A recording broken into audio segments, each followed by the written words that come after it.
Hi Rise, how are you? Welcome to Tarokin. This is your weekly reading 25 October to 31 October. First I take a look into your recent past, current energies and then immediate future. ये जो है आपकी weekly reading है 25 अक्टूबर से लेकर के 31 अक्टूबर तक। अगर ये आपको वीडियो पसंद आती है तो चैनल को जो है सब्सक्राइब कर लीजिएगा एंड वीडियो को जो है लाइक कर दीजिएगा। Thank you. In recent past you have S of wands, Ace of Swords, Five of Swords. In current situation, the Chariot, the Death, the Hermit. In immediate future, you have Six of Swords, King of Swords, Ten of Pentacles. In recent past जो है आप कोई action लेते हुए नज़र आ रहे हैं, कोई न्यू स्टेप लेते हुए नज़र आ रहे हैं और उस रास्ते में जितनी भी रुकावटें आएंगी आप उनको जो है अच्छे से हैंडल करेंगे।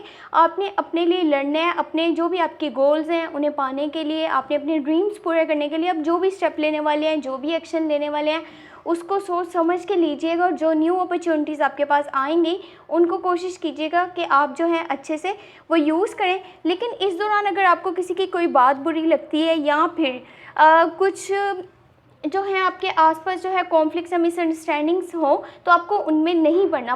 फालतू की लड़ाई झगड़ों में अगर आप पड़ेंगे तो वो चीज़ जो है आपके डिसीजन पर जो है असरअंदाज होगी और आपको उससे जो है वो नुकसान पहुंच सकता है। इसलिए कोशिश कीजिएगा लड़ाई झगड़ों से दूर रहना है। आपने फालतू के ओपिनियंस जो हैं वो नहीं देने।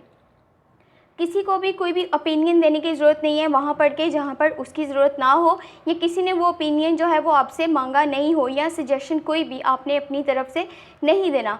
इन सब लड़ाई झगड़ों से, इस तरह की चीज़ों से जितना आप दूर रहेंगे उतना आपके लिए बेहतर रहेगा, क्योंकि जो आप न्यू स्टेप लेने वाले हैं उसमें जो है वो किसी हद तक जो है वो मिसअंडरस्टैंडिंग्स और लोगों का जो रवैया है फिर आपके साथ जो है वो ठीक नहीं रहेगा अगर कि इस तरह से आप जो है वो बिहेव करेंगे।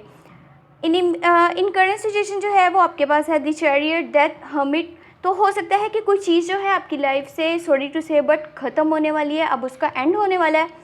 तो जो उसके बाद जो चीज़ स्टार्ट होगी वो आपकी भलाई के लिए होगी, वो आपकी बेहतरी के लिए होगी। इस चीज़ को जो है आपने नेगेटिव नहीं लेना, इसको आप पॉजिटिव लें तो बेहतर रहेगा। द हर्मिट का कार्ड है, हो सकता है कि जब चीज़ें आपकी लाइफ से जो है कोई चीज़ ख़त्म हो रही है तो आप जो है थोड़ा सा साइड पर हो जाएंगे फ्रॉम वर्ल्डली अफेयर्स। दुनियावी मामलात से, लोगों से आप कुछ एनालाइज करना चाहते हैं, कुछ रिसर्च करना चाहते हैं अपनी तरफ से, ये समझना चाहते हैं, सोचना चाहते हैं कि अगर ये चीज़ हुई है तो फिर इसकी वजह क्या है, इसका रीज़न क्या है। आपके लिए इसमें बेहतरी है, क्योंकि जब आप अकेले रह कर के चीज़ों को अच्छे से सोचेंगे तो आपको अच्छे से समझ में आएगा कि जो चीज़ हुई है वो फिर हुई किस वजह से, उसकी क्या रीज़न थी। द चैरियट का कार्ड है, हो सकता है कि फिर आप उसके बाद जो भी फैसले लें, जो भी डिसीजन लें, हालांकि आपके पास इमेंस स्ट्रेंथ है, विल पावर है, उसके बावजूद आप बहुत जल्दबाजी में जो है वो फैसले लेते हुए नज़र आ रहे हैं। आपकी ओवर कंट्रोल फीलिंग्स हैं, इमोशंस हैं, आपके खुद के कंट्रोल में भी वो चीज़ नहीं है। तो कोशिश आपने यही करनी है, ठहर करके, रुक करके पहले अच्छे से चीज़ों को एनालाइज कीजिए, देखिए आपके लिए क्या बेटर है और क्या आपके लिए किस चीज़ में बेहतरी है, उसको लेकर के आपने फ़ैसला लेना है अपना। ठीक है, कोई चीज़ ख़त्म हुई है उसको भूल जाइए, वो आपका पास्ट है। अब आप जो है नई चीज़ों में जितना हो सके खुशी ढूंढिए, उसमें जो है हैप्पीनेस को आपने तलाश करना है, नई चीज़ों में, नए लोगों में।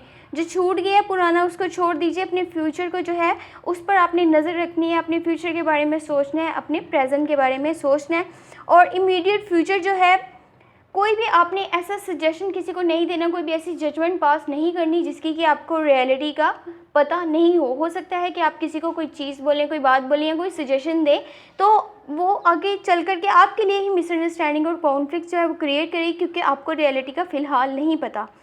तो कोशिश यही करें कि अभी आपके पास कम्युनिकेशन की कमी है, आपके पास उस चीज़ को लेकर के नॉलेज की कमी है, तो आपने वो डिसीजन नहीं लेना, कोई भी फैसला नहीं लेना इस तरह का जो कि आपको बाद में तकलीफ़ पहुंचाए। लेट गो करना सीखिए। जो पुराना जो है वो आपका जो पास्ट है वो चला गया है, उसको छोड़ दीजिए, अब उसके बारे में मत सोचिए, लेट गो करना सीखिए। नई चीज़ों में अपनी खुशी को ढूंढिए और नई चीज़ों की तरफ देखिए, यहाँ तक कि आपको अपने फ्यूचर के बारे में अब सोचना चाहिए बजाय कि आप अपने पास्ट की तरफ देखें मुड़ करके।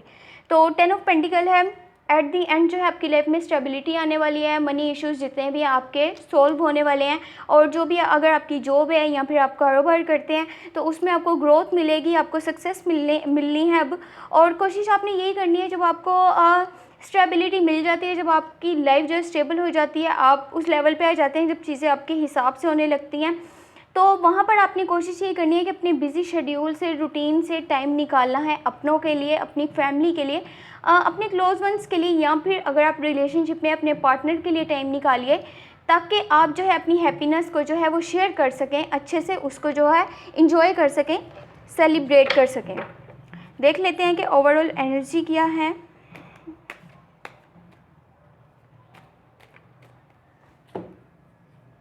ओवरऑल एनर्जी यहाँ पर दी हैंगमैन की है, तो आप यहाँ पर कुछ इस तरह से भी हो सकता है कि डिसीजंस लेंगे जिनकी वजह से आप स्ट्रक हो सकते हैं, किसी जगह पर आप फंस सकते हैं।